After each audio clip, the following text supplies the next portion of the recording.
You ever find yourself snapping at your partner for no real reason? Or shutting down in a meeting even though you had something important to say? Or ghosting someone even though you really like them? Or bending over backward to keep the peace even when it costs you your dignity? That's your nervous system doing what it thinks it needs to do to keep you safe. These reactions have names.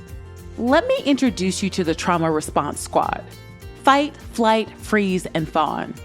And no, this isn't a new R&B group or a Marvel spinoff. These are deeply rooted biological responses to stress and perceived danger. And when left unchecked, they can run your whole emotional life. Let's break them down, explore how they show up, and most importantly, talk about how we can work with them instead of against them. Because you deserve to feel safe, powerful, and in charge of your life. Welcome back to Savvy Psychologist. I'm your host, Dr. Monica Johnson. Every week on this show, I'll help you face life challenges with evidence-based approaches, a sympathetic ear, and zero judgment. When your brain senses danger, real or imagined, it flips into survival mode. This happens in the amygdala. It doesn't ask questions like, is this really a threat? Or is this just a Zoom call with my boss? It just reacts. Your autonomic nervous system then sends signals to your body to prepare for danger no matter what kind it is. That process, which kicks in faster than you can say microaggression, is called the stress response, and it typically falls into one of four categories. Number one is fight. Your brain thinks, I can take this. So it gears you up to confront the threat head on. What it looks like in real life: snapping at a loved one when you feel hurt or cornered, clenching your jaw or fists in traffic, arguing aggressively when you feel misunderstood, going full on, let me speak to the manager when boundaries are crossed, even if the situation may not call for it. Fight mode can be protective, especially when we do need to stand up for ourselves.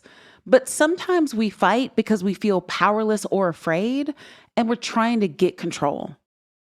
Number two is flight. The brain says, nope, we out. Your system tells you to escape, whether physically or emotionally.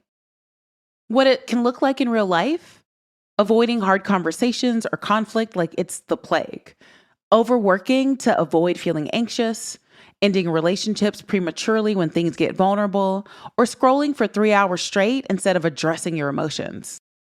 Flight often comes from fear of being harmed, rejected, or overwhelmed. It can feel like you're running for your life, even when you're just running from a text. Number three is freeze.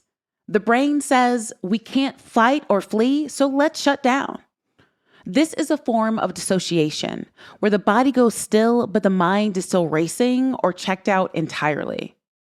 What it can look like in real life: feeling numb, detached, or spaced out, zoning out in meetings or in arguments, struggling to make decisions, so analysis paralysis, and staying in toxic situations because it feels safer than leaving. Freeze is often a trauma response that kicks in when we've learned that speaking up or leaving isn't safe. It's your brain's way of saying, let's play dead until the danger passes. Number four is fawn. The brain says, let me appease the danger so I can survive. Fawn is the least talked about response, but so many of us live there. What it looks like in real life: over apologizing even when it's not your fault, people pleasing to avoid rejection, losing your voice or needs in relationships, or becoming who others want you to be, not who you are. Fawning often develops in childhood if you've learned that being compliant or good was the only way to stay safe, especially in families with trauma, substance abuse, or emotional neglect. You may be thinking, how do I stop this? Here's the thing. Your nervous system isn't dramatic or weak. It's doing its job trying to protect you with old software it installed a long time ago. But the problem is, not every uncomfortable situation is a tiger at your doorstep. And as previously mentioned, your nervous system can't update itself to modern times without your help. Research tells us that the more we understand our nervous system, the more capacity we have to self-regulate, build resilience, and reclaim agency. These responses aren't character flaws, they're survival skills. The goal isn't to get rid of them, it's to recognize them and respond in ways that align with who you want to be. So, what actually helps when you notice you're stuck in one of these responses? Number one is self-awareness is the first step. Notice your body. Ask yourself, am I clenching or shaking? Do I feel numb or floaty? Do I want to run or disappear? Keeping a trauma response journal can help you track your patterns and begin to understand your unique nervous system map. You're not a one-size-fits-all human being. There is overlap in the human experience, but what something feels like in your system may be different than mine. What you may need in those moments may be diametrically different from my own. Turn inward, not outward, when doing this type of work. Number two is to use somatic or body-based strategies. This can look like deep belly breathing, shaking or dancing it out, tapping, or also known as the emotional freedom technique, or vagal toning, like humming, gargling, or chanting. These all help calm the nervous system and bring you back to the window of tolerance, that sweet spot where you can feel emotions without being overwhelmed by them. Number three is to create a safety kit. This could be physical or digital.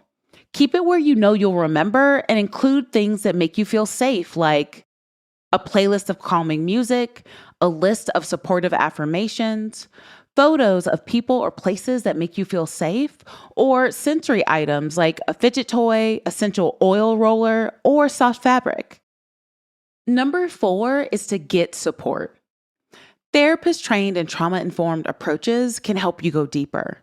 You don't have to figure this out alone. Sometimes your body needs someone else to help you co-regulate and rewire those deep beliefs about safety.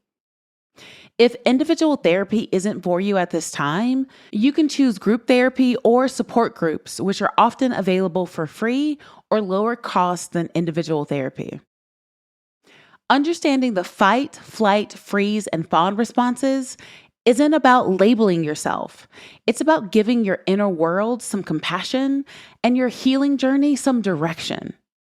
So the next time your body acts like it's in a life or death situation over delayed text or a weird comment from your boss, you can pause and say, oh, I see what's happening here. And maybe, just maybe, you can meet yourself with a little less judgment and a little more grace. Because healing is not about being unshakable.